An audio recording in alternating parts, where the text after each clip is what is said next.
con esta sustancia blanca, esta corteza está disponible, ya que hay mucho más espacio, ¿no? Mucho más sitios de color líquido alrededor de lo que es el parénquima, que hace que se evidencie como una atrofia de un segmento como tal, en este caso disminución del tamaño. Algunos hospitales de algunos países del primer mundo pueden acceder a lo que es la detección del beta-amiloide en los hematoraquídeos. Los pacientes podrán detectar eso y se podrá hacer un diagnóstico un poco más específico. También relacionado a eso, ¿no? Si se pueden pedir algunos tipos de estudios como detección de proteínas en el Alzheimer, aquí lo mencionamos claro, la beta-amiloide, la proteína tau. En la demencia por cuerpos de Lewy, la proteína detecta la sinucleína alfa. En el fondo temporal suele verse la proteína tau, la TDP43 y la proteína fusionada en el sarcoma. Son proteínas mencionadas en el fondo temporal que se están mencionadas de manera muy pasajera en el texto, pero que se está relacionando más que todo a que son trastornos genéticos que a lo largo de los años se han visto acumulados en el cuerpo. No hay dónde dejar estas proteínas y lo que hacen más que todo, las proteínas que transportan esas proteínas, que son más que todo proteínas de desecho, en el lugar donde van a depositarlo y eso es lo que genera este trastorno genético como tal, que si estas proteínas de desecho se vayan a depositar en el parénquima cerebral. La demencia secundaria en la enfermedad de Huntington, para evidenciar huntingtina, el Creutzfeldt-Jakob, el PRPSC, proteína inducida por priones, completamente erróneos se llama. Las proteínas se pueden detectar en líquidos cefalorraquídeo y son directamente relacionadas a esto. Y la demencia por complejo dialítico de Bodick, que es de ciertas regiones troncales, como la taura, TDP43 y la alfa-sinucleína, se pueden evidenciar con este tipo de demencia. Acá tenemos ese resumen que se evidencia claramente en el último libro de Harry. No solamente se relaciona a la demencia con su base molecular, su proteína de acumulación, sino también con su gen de terminación. Vuelvo a mencionar esta parte de lo que es la enfermedad de este tipo de persona que se evidencia más que todo en los países asiáticos tropicales. Esta se evidencia generalmente en pacientes que tienen una aterosclerosis craneal muy aumentada y se ha visto que en países como Nueva Guinea o países donde aún existe canibalismo, donde existe la enfermedad de Kuru, en Guam y en las Islas Marianas, es donde se ha encontrado la enfermedad de tipo Bodic, donde son lugares donde específicamente se ha visto que hay mucho de esta demencia. Pacientes que llegan a adultos, ya se puede ver esto, han llegado a presentar un tipo de demencia y han encontrado que son pacientes que se han visto un poquito asociado al consumo de ciertas frutas asiáticas, como esa demencia más grave. Por otro lado, se tiene que evidenciar que se tiene que utilizar la anamnesis, igual que en las cefaleas, como una herramienta inicial. O sea, ¿cuándo empezaron sus síntomas? Desde que hemos hablado de los 70, 80 años, es importante mencionarlo. Si estos síntomas ocurren frecuentemente o son pacientes que un día están bien, un día están mal, un día están bien, un día están mal, eso se conoce como una evolución fluctuante. En estos pacientes se suele mencionar los que tienen un déficit súbito de la atención y fluctuante, tienen delirium, aquellos que tienen intoxicación, infección o alteraciones metabólicas. Pacientes hospitalizados generalmente son los que llegan a tener delirium, ¿no? Pacientes que se reportan en enfermería, reportan pacientes hospitalizados como que han estado muy agitados y requirieron el uso de medicamentos como el haloperidol. Y tú en la visita médica los ves sanos, los ves estables. Entonces, los pacientes que tienen una afectación muy fluctuante son pacientes que llegan a ser clasificados como delirio y no una demencia como tal. Este tipo de afectaciones de la cognición, que es una afectación muy rápida, menores a un año, esto se conoce como demencia rápidamente progresiva, está relacionado con el Creutzfeldt-Jakob y que estos pacientes suelen tener no solamente alteraciones en la cognición, sino también tienen alteraciones motoras, son rígidos, tienen mioclonías. Nosotros vemos que esta evolución, estos síntomas, es progresivo de varios años de evolución, ya podríamos hablar de las demencias que ya he estado mencionando en diapositivas previas. ¿Cómo también tenemos que seguir abordando a nuestro paciente? Tenemos que seguir hablando de la anamnesis, ¿no? Y cómo empezaron los síntomas. Ya hablamos de la parte motora, que empieza primero la parte del caso del Parkinson, empieza primero con alteraciones motoras progresivas. En el caso de la demencia frontotemporal, ellos van a presentar alteraciones en la personalidad, hasta una persona de disposición, pérdida de empatía, que he mencionado que porque ellos no pueden comunicarse de manera adecuada y son muy impulsivos. La demencia por grupos de Lewy, y esta es una pregunta también muy importante, que es una de estas, de todo este conjunto de demencias, es la que va a presentar más alucinaciones visuales tempranas, una mayor hipersensibilidad a antipsicóticos, o sea que los antipsicóticos pueden empeorar en algunos casos sus síntomas. Son pacientes que presentan síndrome de Capgras, o sea que estos pacientes todo el tiempo desconocen a sus cuidadores. Ellos empiezan a desorientarse tanto y desorientarse tanto en espacio que suelen pensar que están siendo raptados o están viviendo en un lugar donde ellos nunca antes habían vivido. Estas características clínicas muy importantes de la demencia por grupos de Lewy. También relacionamos los síntomas a otro tipo de enfermedades, por ejemplo, la enfermedad cerebrovascular, muy frecuente en pacientes cardiópatas, que suelen tener en algunos casos la enfermedad cerebrovascular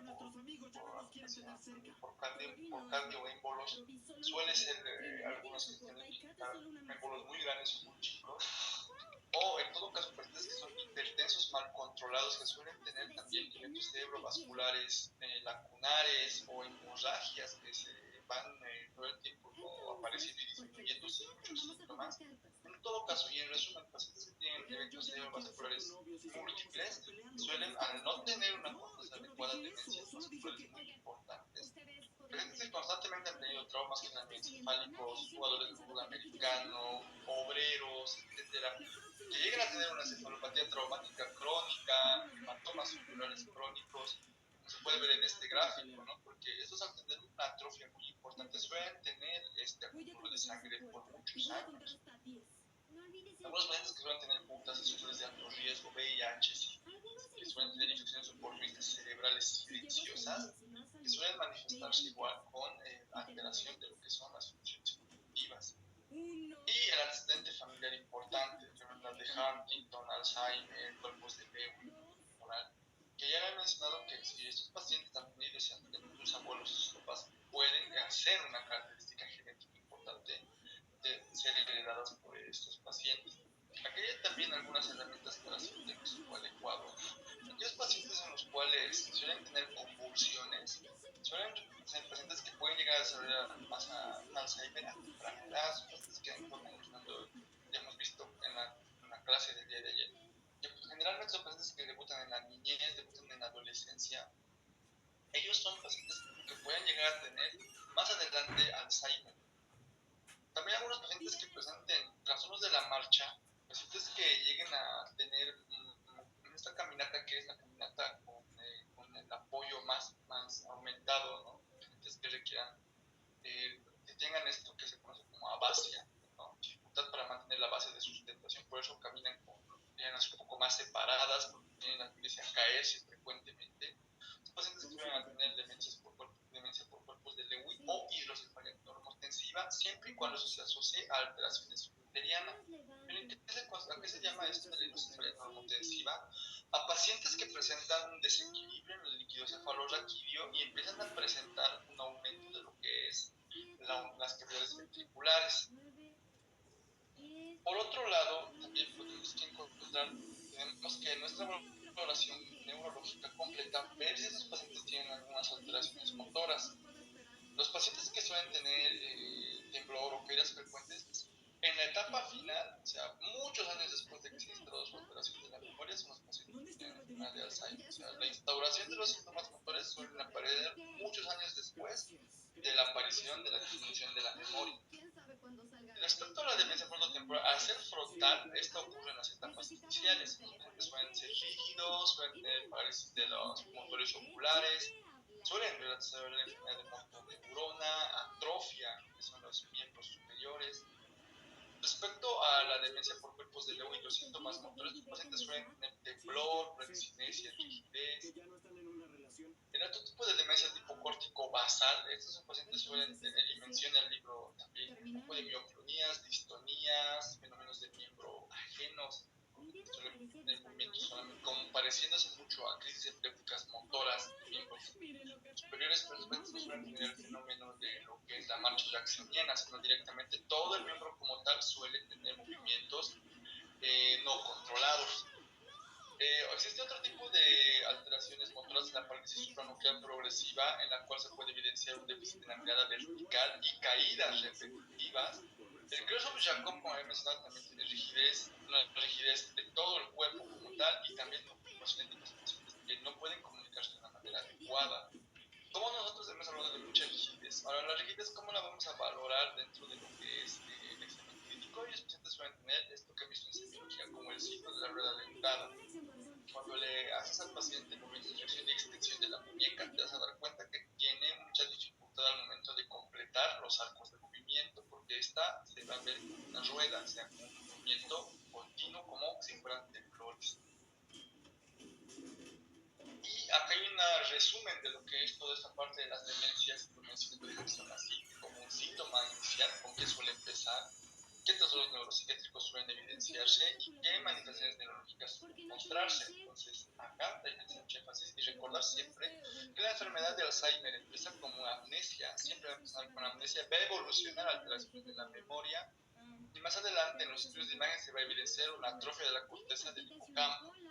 La demencia de tipo frontotemporal va a mostrar en los pacientes que sean muy apáticos, va a mencionar también que esos pacientes suelen mencionar en sus estudios de imagen una atrofia del dominio frontal.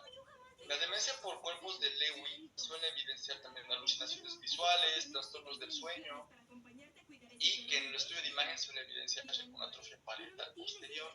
O sea, si te das cuenta, cada una de estas demencias tiene un sitio anatómico diferente en el cual existe una predisposición a ser más a generar atrofia.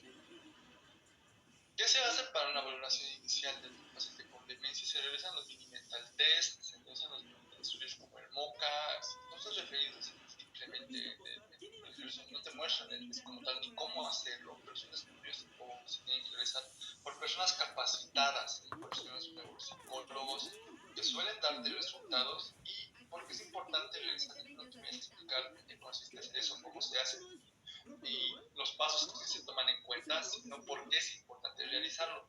Porque la verdad que el paciente llegó a tu consulta, tú les haces estos test y estos test los vas a tener con un resultado, ponte un valor de 80 y dentro de unos 6 meses lo vas a volver a ver y vas a ver cuánto está su puntaje aumentó, su puntaje disminuyó, aumentará tal vez porque tú le diste un tratamiento farmacológico que te está ayudando, disminuirá porque será una demencia rápidamente progresiva y te permitirá hacer un seguimiento adecuado de este paciente para ver si hay algo también que está haciendo que este paciente de un año para el otro esté empeorando. Puede que este paciente, los pacientes con demencia no manifiestan sus preocupaciones, puede que tengan una carie dental que les está molestando, puede que tengan una infección urinaria que está afectándoles. Entonces, esto te permite a ti hacer un seguimiento adecuado de pacientes con demencia.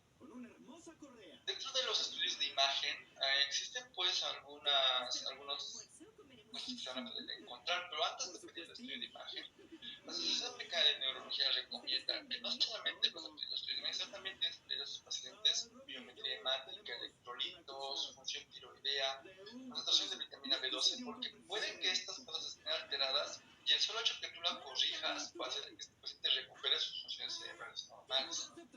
Los estudios de imagen muestran, sobre todo en la parte de la resonancia magnética, el peso de Jacob, esta imagen que se conoce como el palo de Hawkes, en lo que son los ganglios de la base. Y esta imagen es muy patognomónica de lo que es la enfermedad de peso de Jacob. Algunos pacientes que presenten afectación de la sustancia blanca, como pueden verse acá, hacen una afectación muy continua que se parece a esta imagen, un paciente con esclerosis múltiple, pero no, en realidad esos son infartos. Los pacientes la alteración cognitiva que está teniendo es más por una enfermedad de los vasos sanguíneos. Entonces, esto será catalogado como una demencia vascular. Esta es lo que había mencionado como hidrocefalia neurohipotensiva, donde se puede evidenciar que los ventrículos están aumentados en tamaño y presentan alrededor de lo que es el ventrículo edema. Esta imagen es súper intensa, esta imagen blanca es líquido, entonces este líquido está queriendo salir porque este paciente está teniendo un desequilibrio a nivel de lo que es la parte del parénquima y tiene una sobreproducción de líquidos cefalorraquídeo. Muy parecido al mecanismo que habíamos mencionado en días anteriores con pacientes que presentaban dolor de cabeza, mujeres que presentaban dolor de cabeza generado por una hiperproducción de líquido cefalorraquídeo cerebral, algo parecido, pero ya en la edad adulta, debido a que los pacientes están empezando a presentar mucha atrofia cerebral. Existen estudios de imagen mucho más avanzados, ¿no? Donde van a poder evidenciarse, por ejemplo, la funcionalidad. Y esta imagen es muy importante verla acá, para estos son estudios de perfusión, ¿no? Estudios de metabolismo, donde se pueden evidenciar en el mapa de lo que es la funcionalidad cerebral. Las imágenes de arriba se ven como se ve un cerebro normal, cómo las conexiones nerviosas hacen sinapsis. Esta corteza está trabajando, por eso se ve de color rojo, color naranja. Mientras más intenso de color, más actividad cerebral hay. Ahora vean en esta imagen que se encuentra en la letra C, que esto es propio de un paciente con enfermedad de Alzheimer, cómo esta corteza está en color verde y amarillo y está teniendo una actividad disminuida. Entonces, estos pacientes se puede evidenciar de esta manera. Si tú, cuando has podido analizar las diferentes demencias y la relación anatómica que tienen, ya tendrá una afectación temporal posterior, perdón, parietal posterior, una relación frontotemporal, las demencias frontotemporales, o en el caso de lo que es el Alzheimer a nivel de lo que es el hipocampo, dar tipo perfusión a estos niveles te generará un diagnóstico más claro. Ahora, respecto a la función lumbar, no todo paciente con demencia se hace una función lumbar, sino solamente en pacientes que sospechen de una infección sistema nervioso central, que tengan rigidez de nuca, que estén con fiebre, que tengan la triada clásica de una alteración de la conciencia. Y los harás en aquellos momentos en los cuales tú tendrás el acceso a poder determinar la proteína, como hemos mencionado, la beta amiloide o la proteína tau. Hay otros estudios también que se pueden realizar, ¿no? La angiografía en pacientes en los cuales se han tenido muchos infartos cerebrales o trombosis venosa. Biopsia en el caso de pacientes en los cuales han tenido vasculitis, por ejemplo, la vasculitis de lo que hemos mencionado, ¿no? Esta de la arteria temporal. Pacientes que tengan neoplasias o infecciones, estos pacientes, en sus casos, pues no puede ser el caso para acudir a la parte de la biopsia, ¿no? En estos casos sí vas a poder ver cuál es la causa de esta demencia y poder hacer un tratamiento un poco más específico. Y no todo paciente con demencia se le hace una biopsia. El electroencefalograma solamente en sospecha de demencia de Creutzfeldt-Jakob, en actividad de demencia rápidamente progresiva, porque ellos pacientes presentan un grafoelemento muy clásico, un grafoelemento muy evidente, que son los complejos periódicos de ondas agudas.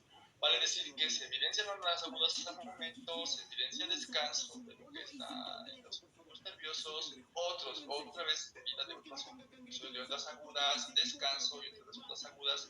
A veces se le conocen como complejos periódicos de ondas agudas, o por periodos vienen esos complejos de ondas agudas. Entonces esto es igual una pregunta de examen que suele realizarse porque está exclusivamente mencionado y hasta 2 o 3 veces en esta parte de lo que es el capítulo de demencias. Continuar con el tratamiento. Cuando hablamos del tratamiento se pueden ser dos cosas: combatir las causas, corregirlas. Ya hemos hablado de causas metabólicas, alteraciones de la tiroides, que son una cosa muy frecuente que suele evidenciarse en pacientes de la tercera edad. Que los pacientes puedan alimentarse adecuadamente. Se puede combatir el hipotiroidismo con fármacos, el déficit de vitamina B también con suplementos vitamínicos, déficit de homocysteína con medidas dietéticas. La hidrocefalia normotensiva, que ya hemos mencionado que era un aumento de lo que son el sistema ventricular con la instalación de una válvula de derivación del peritoneal. Neoplasias, después de que has hecho la biopsia, evidenciar que esto es evidentemente un cáncer que se puede tratar con radioterapia o quimioterapia. Esto son causas, por ejemplo, de demencia y van a hacer que este paciente no requiera pasar a tratamientos con otros medicamentos igual por muchos años, cuando tú simplemente puedes resolver esto con algún tipo de maniobra médica fácil, no muy difícil de manejar. Cuando hablamos de algunas comorbilidades que presentan los pacientes con demencia, por ejemplo, pacientes con demencia suelen tener depresión y ansiedad. En estos casos utilizamos tratamientos como el escitalopram. Pacientes que tengan convulsiones del antiepiléptico, ideal para pacientes con demencia es el levetiracetam. Pacientes que usan muchas alucinaciones, tienen apatías, solemos utilizar inhibidores de la acetilcolinesterasa como el donepezilo, ¿no? Entonces depende de cómo te vayan relatando el paciente sus síntomas o sus cuidadores. El paciente tiene muchos problemas conductuales porque el hecho de perder la memoria, el hecho de no sentirte capaz de antes, hace que el paciente esté muy ansioso y esté muy irritado. Sobre todo en aquellas demencias que tienen un compromiso más frontal. En estos casos, los medicamentos a utilizar utilizar serán algunas benzodiazepinas, como el clonazepam, o antipsicóticos de segunda generación, como la quetiapina. Y esto pues es lo último que se va a hablar en esta clase, pues que son los inhibidores de la acetilcolinesterasa, un tratamiento que va directamente hacia lo que es la terminal nerviosa para poder favorecer la presencia de acetilcolina, porque estás inhibiendo la colinesterasa. La colinesterasa es esa enzima que disminuye el exceso de acetilcolina. Entonces, si tú vas en contra del inhibidor principal de la acetilcolina, vas a hacer que aumente la acetilcolina, y habíamos dado que la acetilcolina es uno de los neurotransmisores más importantes para lo que es el mantenimiento de la memoria y el mantenimiento de la atención. Dos, funciones cerebrales muy deterioradas en la enfermedad de Alzheimer. Entonces, indicado desde luego para la enfermedad de Alzheimer, el donepezilo, la ribastina, la galantamina, y cualquiera de estos tres asociado a la memantina, cuando vemos que el paciente está presentando disminución en sus estudios, en sus test neurocognitivos que hemos mencionado, nosotros podemos evidenciar que está viendo una declinación de sus resultados, va a permitir que el paciente pueda apoyar más que todo y no esté muy resistente a lo que es los cuidados que le brindan sus familiares.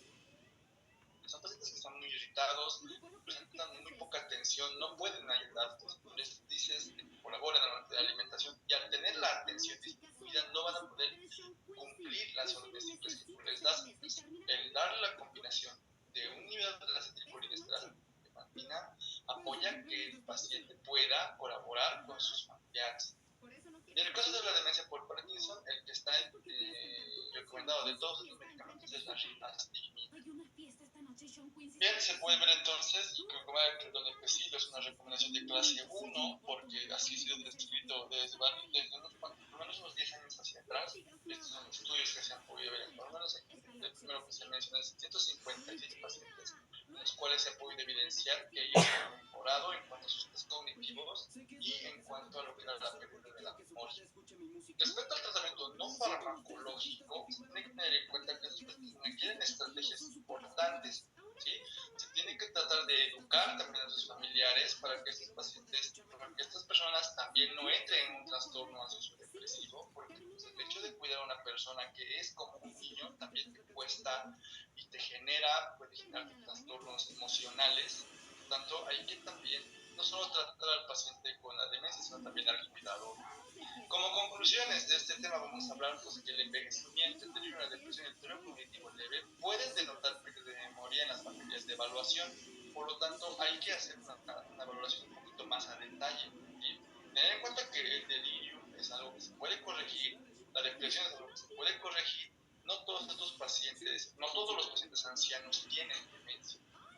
La anamnesis en cuanto a los pacientes y sus familiares es vital para poder nosotros tener diagnósticos diferenciales. El hecho de que tú encuentres la demencia, de toda la lista de demencias que te he mencionado, tengas un diagnóstico adecuado, te va a permitir a ti dar un tratamiento adecuado.